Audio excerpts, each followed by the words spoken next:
with Gary Schaefer, and we have a special guest, Lisa. Lisa's going to be talking with us about her life experiencing addiction by raising her two kids, her two sons. So, Lisa, would you like to introduce yourself? Hi, Lisa Bosca here. Uh, that's me. All right. So, Lisa, I just met you, and so tell me a little bit about raising your kids and what the kids were like, similarities, differences. What was Yeah. life like as a mom? So first I'll say I have three kids. Three kids. I Okay. have three kids, but two boys. Okay. Um, each very much different. Yeah. My oldest grew up liking sports. Ice hockey was always his favorite. My middle son was always a gamer. He loved playing at the time. Gosh, I wish I could think of the name. I think it was RuneScape or something. And my youngest, she was a tennis player. She was in Brownies, doing all the little girl things. She's my only daughter. Oh, and you said she's your youngest? Yeah, she's Okay. my youngest, and she just turned 30 like a week ago. So I'm Oh, having a okay. hard time with that. Yeah, milestones. Yes, yes, huge. And so your two sons have both struggled with addiction. They did. They did. When did you start noticing some symptoms? Well, let's see. Let's start with my oldest. Is it okay if I say his name? I'm up to okay you. with Yeah, it. that's He's fine. his name is Anthony, and they know that I share their story a lot That's when good. I go out and talk. So his name is Anthony. He actually started off with smoking marijuana and going to like football parties. You know, they have bonfires after the football games and just going to hang out with friends. You know, a lot of his friends that he played hockey with, they were, you know, smoking marijuana. And it was just, not that it was innocent. You know, I didn't know how to kind of discipline because he like held it from me Yeah. for the longest time. And then finally I found like, I don't know if they still call it that, but a roach Yeah, I think in they his do. pocket. Do they still Yeah. call it that? I don't even know. Maybe. I don't know. Yeah. And I found it in his jeans, and I confronted him. Oh no, that was Josh's. You know, he didn't want to get in trouble, so I took it. And I'm like, oh, okay, because you know he plays hockey, you know, and he had asthma. So I figured, you know, he's not going to smoke that. He knows better, you know, not to do anything with having some lung issues. You know, and then things went on, and he was still going to these after-school Friday night bonfires, he'd call them. And then one night, some older boys brought him home, and he had been drinking. Was drinking and smoking at the same time? Yes, Oh, yes, he was okay. smoking marijuana, and then he started including the drinking. So the drinking came in after he Yes. smoked? Oh, okay. Yes, the drinking Because came Eric in. drank first and then Oh, went on to okay. Yeah, smoking. no, he was smoking, they called it hooch, Yeah. I guess, back then, marijuana, and then the drinking came. So he had these older boys that I never met before, probably college age kids, but they didn't go to college, but they were like 19, 20. Brought him home, and he was a little tipsy one night. Of course, you know, I'm like, oh my gosh, what did you do? Take him downstairs. His bedroom was in the basement. Took him downstairs, put him to bed. Well, then the next day, you know, he wakes up and he's got a headache, and I start, you know, going through the mom thing. You know, what were you thinking? You know, and you got in the car with somebody else that was driving. Just going through the same. You know, you attended DARE. What's wrong with you? You know about all this stuff, and it just kind of escalated from that. Did he try to hide it? He did. Okay. He did until the one night that Okay. these boys brought him home, where there was And no he like hiding couldn't it. hide his. Yeah. Yeah, he was drunk. Yeah. He was literally drunk. Do you have any idea about like what grade he was in when he started? 11th. 11th. 11th Okay, grade, that's the yeah. same with Eric. I Yeah. pretty much narrowed it down to That's that. what I'm thinking. How long he hid it for, I really don't know. But that's when I started. You know, I found the roach in his back pocket, and then he came home and he smelled like alcohol. You know, and then I found the Visine in his pocket for his eyes, so they weren't red. And Yeah. you know, I would get calls from his teachers and the principals saying, you know, he's not acting right. There's alcohol in his Slurpee, and I was like, my son doesn't drink. Like, what are you talking about? And I didn't smell anything there. So it just started one thing after another, and then all hell broke loose. And I was still in denial. I still was like, Well, it's not something that you expect to happen in your life Right. when you're raising your kids. You Right. you know expect them to get good grades, Yeah. do well in Yes. sports, have good Yes. friends, and then I don't want to say the reality hits, Yeah. but it's like kids experiment, and then it can go like, oh, we're just Yeah. experimenting and no addiction evolves. yeah, yeah. Or it can go down that really scary Yeah. path. It was in his middle of his 11th grade that I found out that he was below on credits. Mm. So the counselors all thought it would be a good idea to put him in an alternative school that needed like 4 less credits than a standardized high school. So he went to an alternative school in Warren. Okay. And it was just worse. It became relatively worse because, unfortunately, the alternative school has a label. That's where all the bad kids go. True. Well, he He became, identified as that. yes, yes. And that was the cool thing to do, I guess. Mm. Did you ever think at one point, because I think all of us, not all of us, but a lot of us went through a phase of drinking or whatever it be. Did you ever view it as a phase of Yes. life he would come out of? Yep. Because that's what we did. I did. Stupid choice, don't do it again type deal. Yeah, I did it. Yep. I did it in school. I would go to Friday parties and Have a drink few Tickle drinks. Pink Boone's Farm. That was my drink. Yeah. But it stopped at that point. So I thought that's what he was doing, was testing the waters, trying to, show his friends, look, I'm not such a nerd or a Prude or geek whatever, or a yeah. He's trying to prude. fit Yeah, in. He's like trying to prove himself. I can party with the rest of you. But Mhm. then it just escalated into one thing. It was like a tumbling effect. Mhm. And then it was very much out of control. Okay. So then that was 11th-ish grade that that you noticed the symptoms. Yes. And then how about your other son? Well, like I said, he loved playing on the computer, played gaming. Mhm. He was a mama's boy. Yeah. He hung out with me. He would cook with me. He'd want to go shopping with me. He'd go, hang out with me. And I literally have to push him. Go outside and play. Go play with your friends. Go swimming at Nick's house. No, I just want to hang out with you. And his kind of started probably, he did quit school, not because of an addiction. He was not a book smart kid. Mhm. And he had a hard time struggling, so he dropped out of school at 17. And he eventually got his GED when he was 19, which was good. He did that all in his own, passed with flying colors. He didn't he started off with Adderall. That's what Okay. Eric, we figured that Yes. played a significant role because we put him on Adderall when he was younger, and that Yes. is a Yes, scheduled drug that's similar to all the addictive drugs Yes. you see. Yeah. And that's when my issues started, because I started him on it as a child so he could focus in school. Yeah.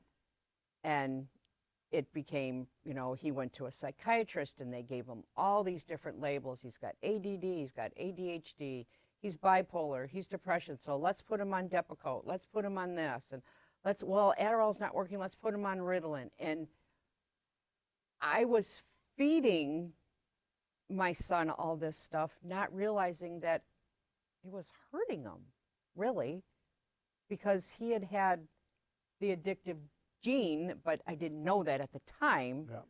His father struggled with addiction. I was going to ask you if there's a genetic component. Yeah. To yours. So, but his kind of started with the Adderall, probably in his early 20s. Then it became with alcohol and Adderall, and then he was crunching it and sniffing it. So they both didn't start at the same time. No. Anthony was High first, school, yeah. And then even though he could see his brother, what road he went through, you're Yes. still. Yes. Anthony was still like saying, I can quit at any time. I can quit at any time. And he actually, I know I'm kind of like all over now. Anthony is let's see, he's 37, 38. And I just realized just today that he has almost 10 years of sobriety. Oh, great. So he was 26, and what kind of got him is that he was house sitting my neighbor's house, and he did heroin. He was on the bathroom, and I was texting him. I was across the street. I lived across the street. He was, watching my neighbor's house. I'm texting him, and I know he's home because I see his car, and he wasn't answering. So finally, I walked over there. I walked in the house, Anthony, he's not answering me. He was on the toilet overdosing. And he had a needle hanging out of his arm. And he was over and he was blue, and I plopped him back. Everything I learned in the medical profession, just like, it all blew away. So I called 911. They came, they Narcaned him. And I had immediately called somebody I knew that worked at an organization that I was working with. She was on the phone with me, walking me to it. I'm doing sternal rubs. The ambulance came, and everything was like so fast. We sat out in the garage, and he was coming to, and he said, "Oh my God, that was like different, Mom." I go, "Different? Like, what do you mean? Like, you almost died?" And he's like, "No, that was weird." And this person that I knew from the organization, we got him into detox after they cleared him at the hospital. They got him into detox, and then we got him out of state in Pennsylvania to go to treatment. Yeah. And he's been clean since. And he will tell me to this day that it was probably had fentanyl. And if I didn't walk across the street, he probably would have died. So he had that major event, Yes. which a lot of them will have Yes. that changes it, but a lot of them, it doesn't. Doesn't. It No. doesn't. No. You think they hit that bottom, and No. next thing you know, they're No, because my middle child, Jesse, that's his name, he's overdosed a couple times. So that still did not impact him like it did my Anthony. Like that. Now, is Jesse Whew. still struggling?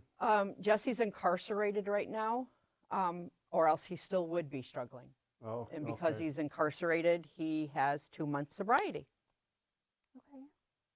But there's a but to this. He just told me yesterday, I have, 2 months of clean, not doing methamphetamines, Xanax, Adderall, alcohol. He does it all now. I don't think I'm going to drink when I get out.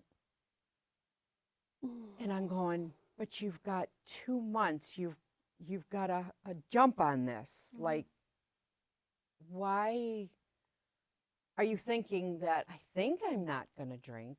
He Right. doesn't want it. Do you know, this is what a lot of people with the fentanyl and the overdose deaths. Yeah, And yeah. we have 100,000 a year. Yeah. But there's millions and millions of people who are struggling with addiction that you don't want to go through that either. No. I mean, yeah, you're Mm-mm. worried about death and them overdosing, but as I state in my book, sometimes I can't separate the death pain to the watching your child go through addiction pain. It's so Yeah. difficult on us because it's a daily basis. You're wondering Yeah. what's Yeah. going to happen next. Yes. And that is a strain on a parent. It is. Because I feel like because he's been in this addiction for so long that he's already gone. Does that make sense?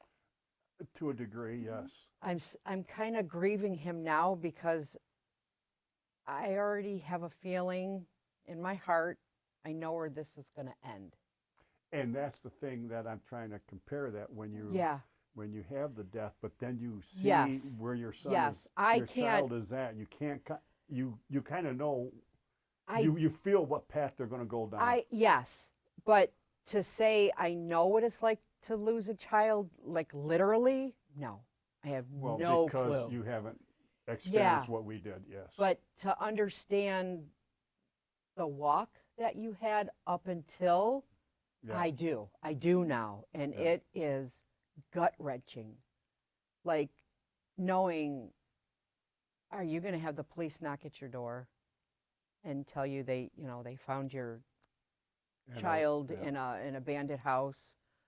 Or are you going to get a phone call from a hospital, and I still have the caller ID, and I look every time I answer my phone, and if it says, a hospital, hello, like really fast, Yeah.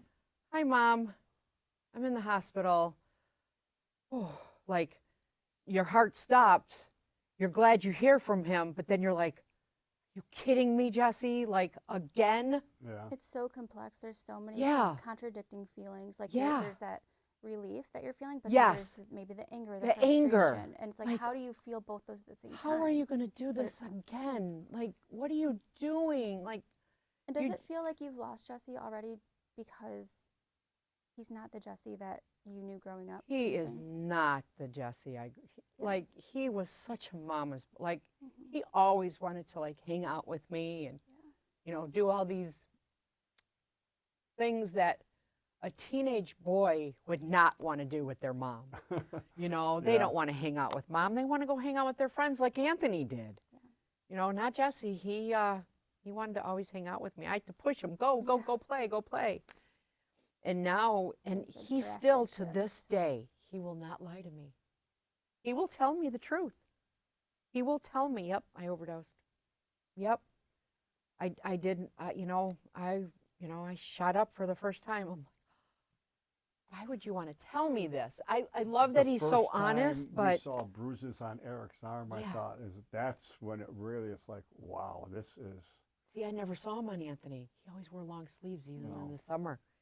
He'd come watch his sister go for homecoming and prom, but he'd come over with long sleeves.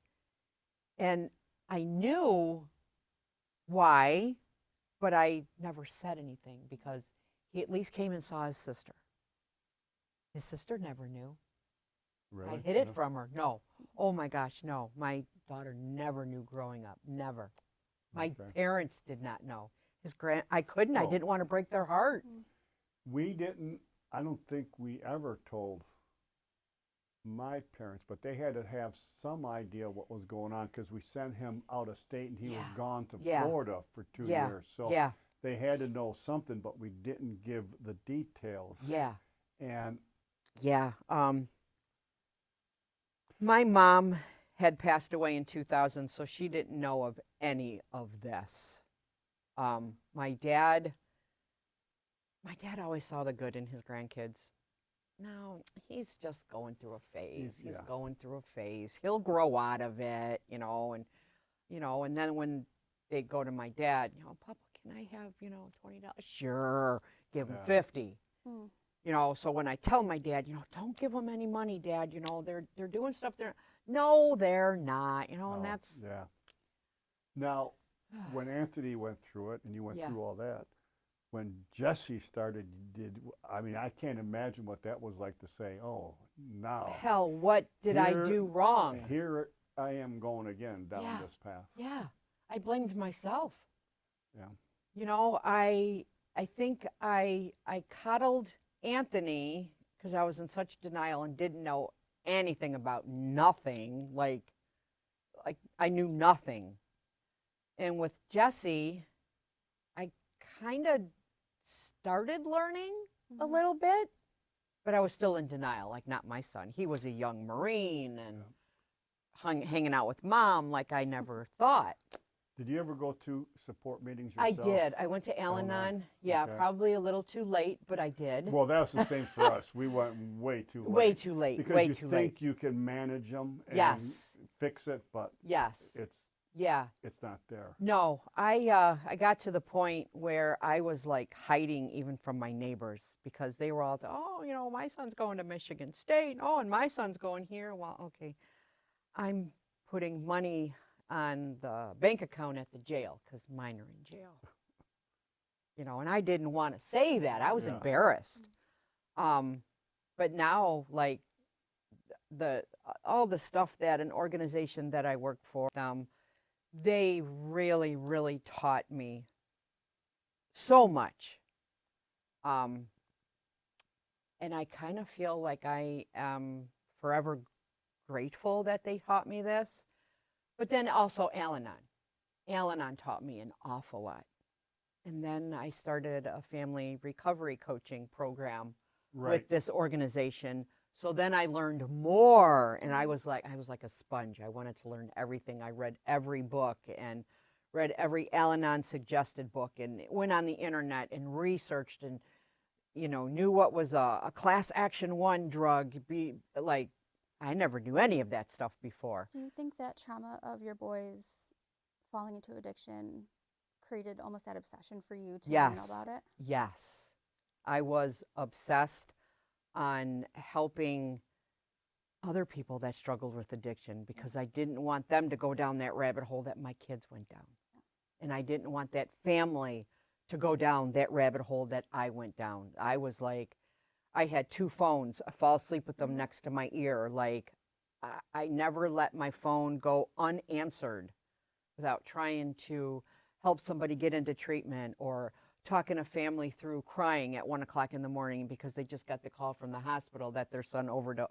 Like, it was, and I will say now, my husband now actually just told me this about 2 years ago, that he didn't know if we would survive.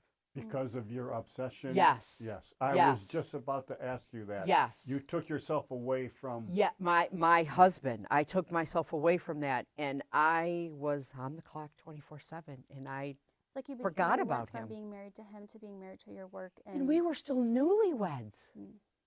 Like, we had just gotten together and married. And I'm telling you, when he told me that, just a couple, like, I'm going, well, why didn't you say something? He goes, I couldn't. You would not listen to me. And that really, like, now, when my phone rings and it's someone going, I'm looking at him, like, and he's like, answer. Now, but he's okay now because it's not an obsession with me. It's not I have those 24/7. boundaries. Yeah. Like, I know I can shut my phone off now. Maybe not at 5 o'clock. Yeah.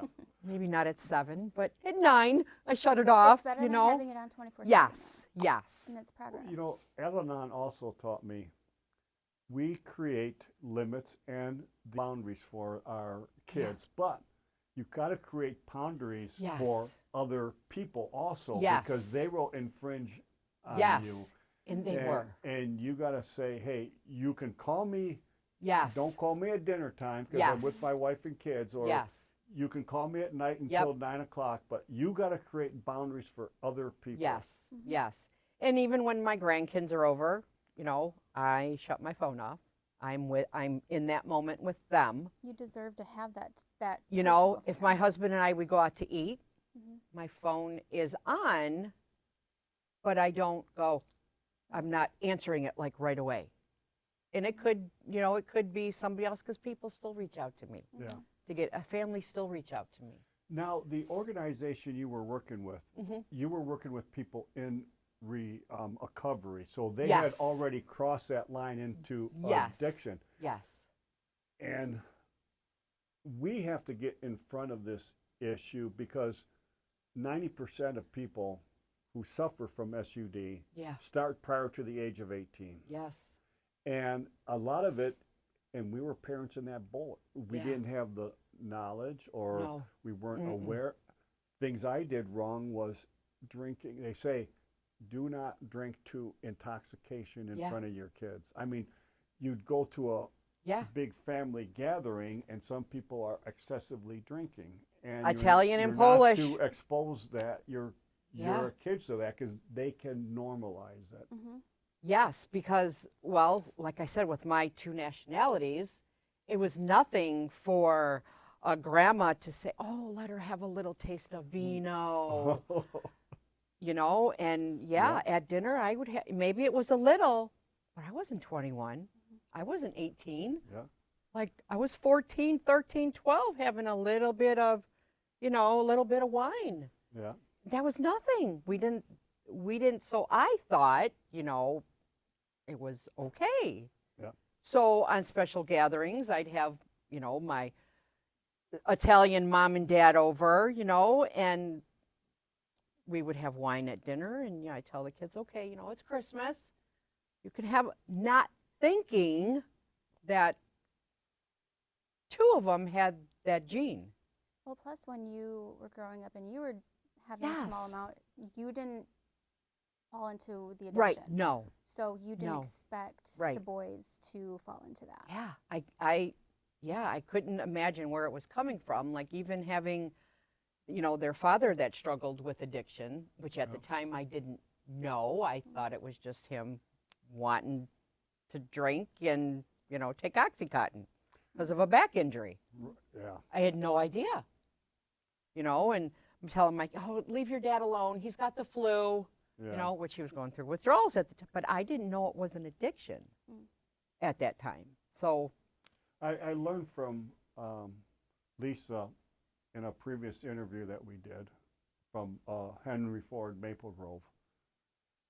And I didn't learn this till later, is that at first it's a choice. You may want to drink your wine or whatever, beer, but you cross that line Yep. into addiction and you don't know where that line is at. no. Mm-mm. And next thing you know, that substance controls you. Yeah. And I got a quick story. We talk about it.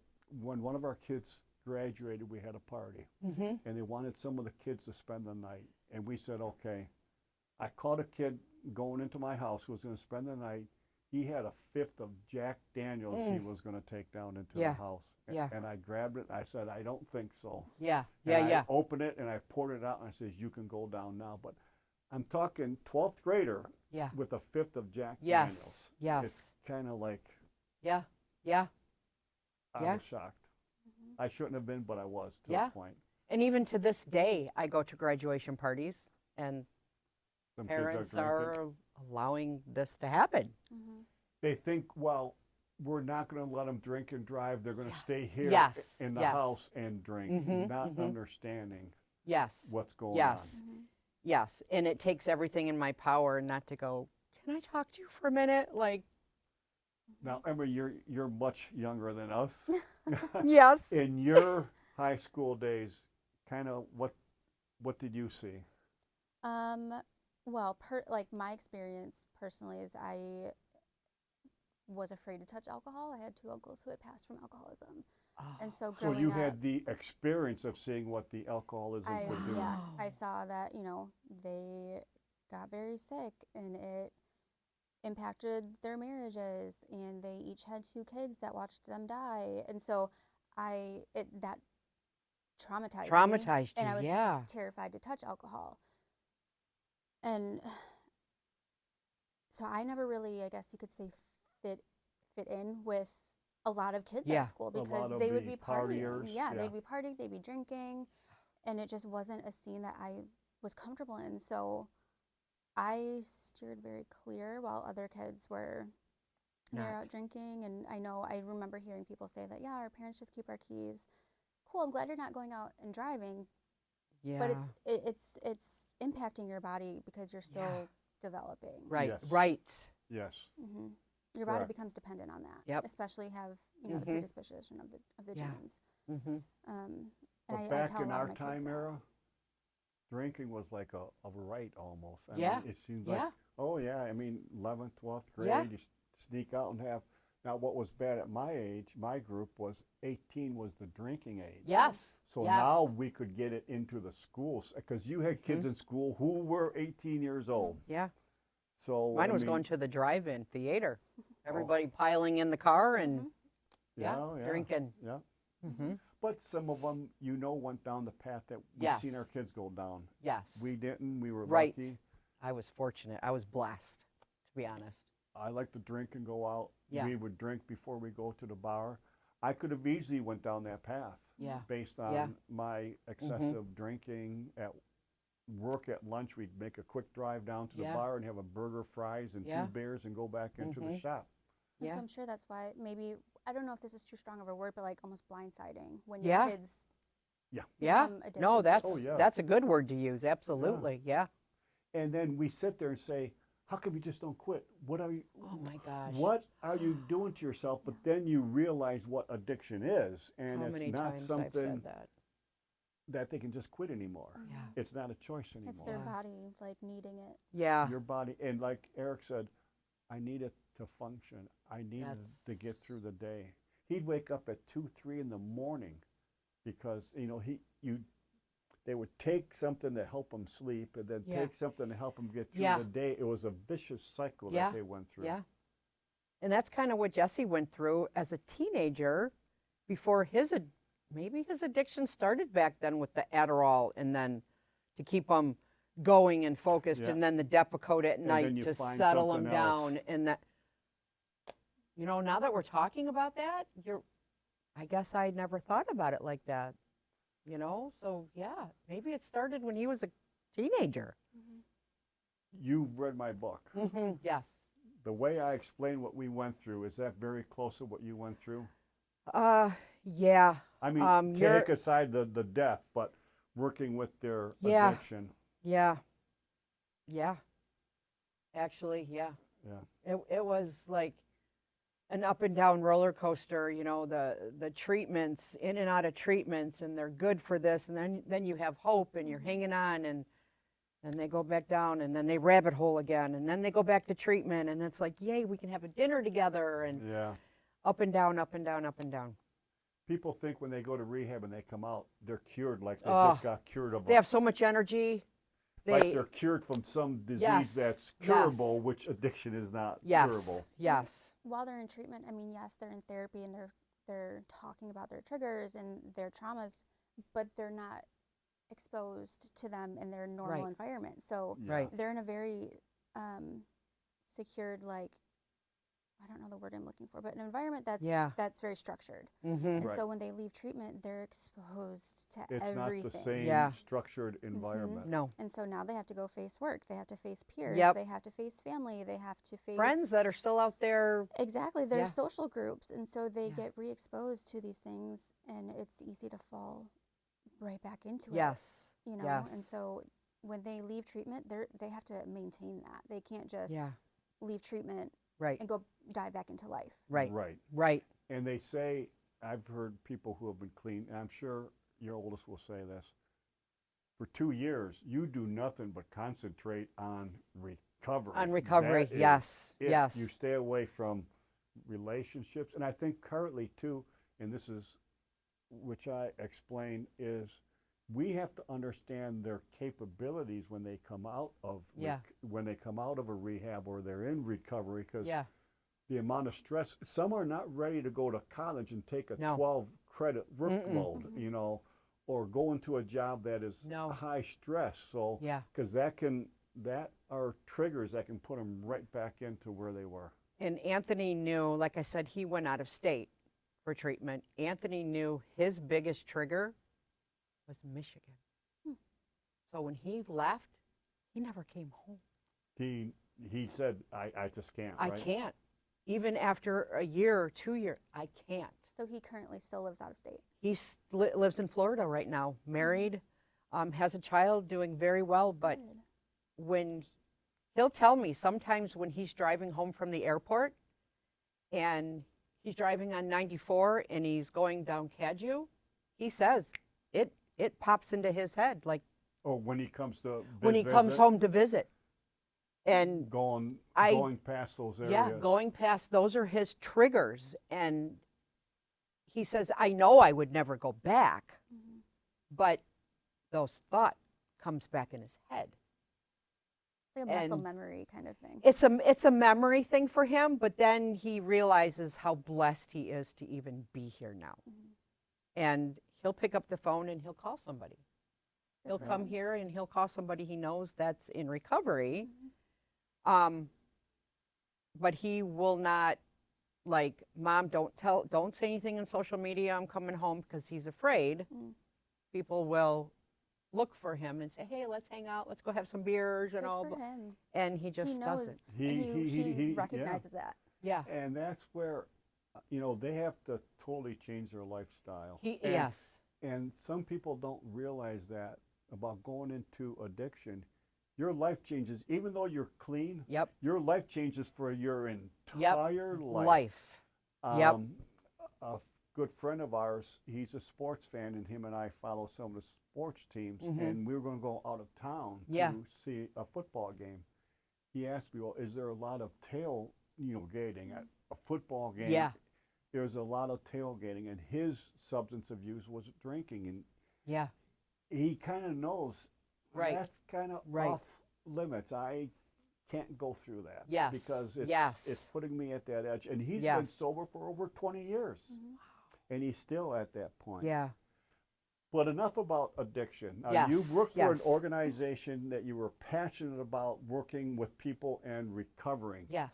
But yes. you're on a new journey now. Tell us about that. I am. So I started a nonprofit called Compassionate Wings about 2 years ago, and I make hygiene bags for those that are in recovery. So I'm kind of still in it. Yeah. People that are on the streets, homeless, that, you know, either they have nowhere to go or they do, but they choose not to, you know. Okay.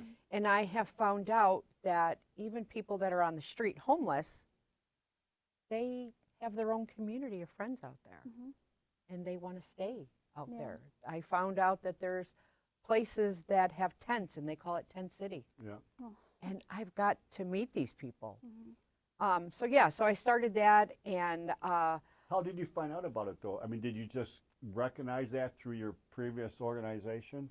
well, you know, my Jesse, he was homeless, and kind of still is when he gets out of being incarcerated, but he was one that likes being homeless. And so I started this nonprofit because I wanted to help people out on the street, give them Personal something. to you. Yeah, give them, yeah, so it was kind of like for my son. Like, I help people get into treatment for my oldest, and my middle guy, Jesse, who was homeless, now I help those because of him. So it's like my kids gave me my purpose. So just a simple bar of soap and a brush make people feel like they're human, Yeah. you know, and that we shouldn't look at them because they are homeless. They're individuals. They still deserve the basic. still they're they're still and God's children, yeah. and they deserve, just because they're making that choice to live in a tent than living in a house, they deserve that granola bar and that hairbrush and that toothbrush. And so that's what I want to give to them. I want to give them some dignity. Yeah.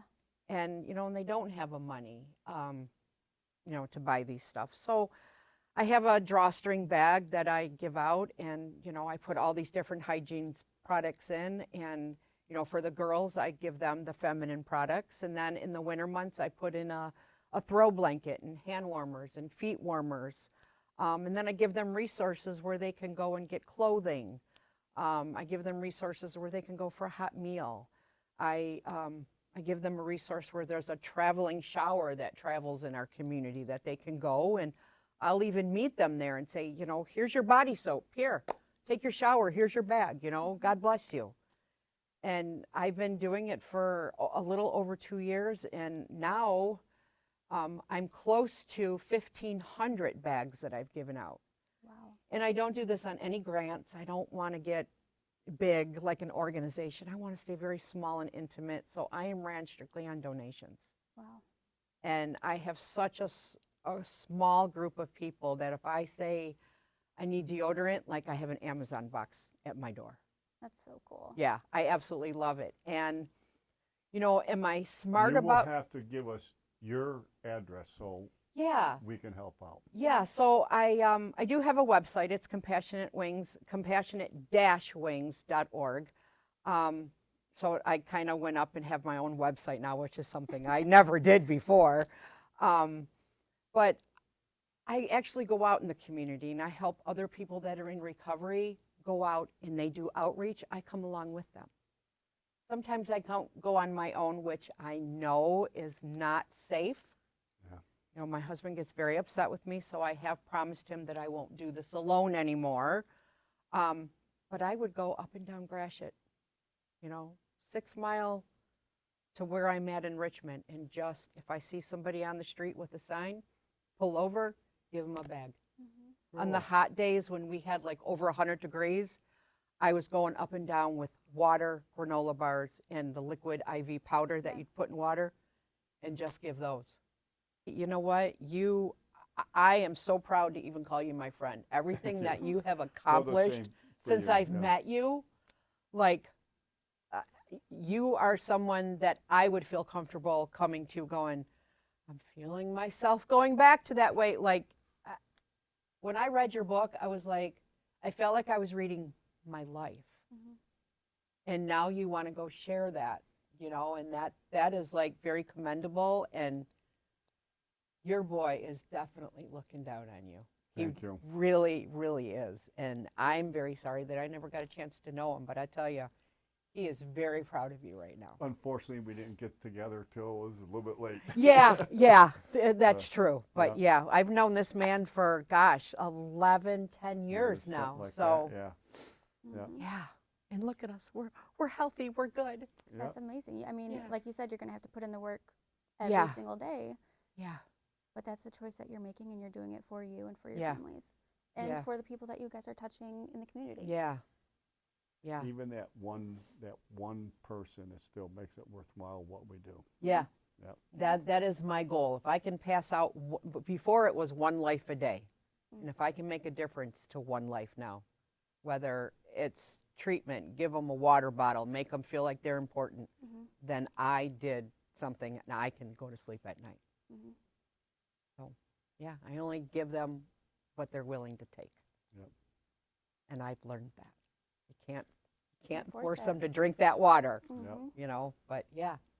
I think we covered some good topics here. I would say so, yeah. Are there other things that we didn't ask or mention that you think would be important for? No, but I am so sorry. I was trying to be so strong and not cry. Like, No, but Oh, you've done good. you've done amazing, and Yeah, even if thank you you. did thank completely you for what break down, you do too. Like, that's awesome. We Thank need you. more of you. Thank you. I appreciate that. Yeah, I yeah, do love my job. yeah. most And days. for sticking for your guns through high school, that's bravery. Yeah. That's bravery. Yeah, high school, tough years. Yeah. Tough years Yeah, through for high sure. school. But, Yeah. that trauma will do something to you, but Yeah, it can take you far if you choose to let it. yeah, So, yeah. well, I appreciate you sitting down Yeah, with us. thank you. Yeah, Yeah. thank you so much, Gary. Thank Thank you, you. Lisa. Yeah, Thank you. Appreciate it. Yeah. Thanks for joining. I'm sure we will have some other videos. And Lisa, we'd love to have you back. I feel like you have a lot more that you could explore with yeah. us. Thank So, you. Yeah. yeah. All right. Thank you for joining us. Bye. See you Bye next now. time.